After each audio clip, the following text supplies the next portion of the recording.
Pavel Bartošek. Já, kæru vinnir, takk fyrir góðar og frjóar umræður.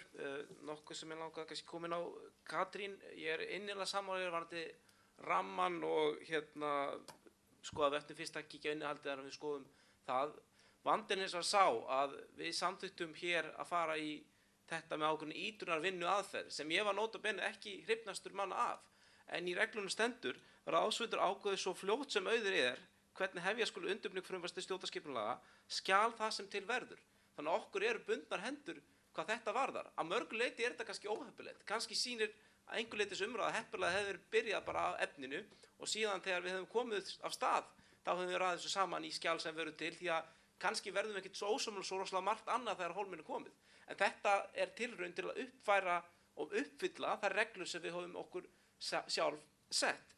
Nú, sama allar aðdurssund verður þetta dálka og allt það. Það er einungis mindra en framsetning af því sem til verður.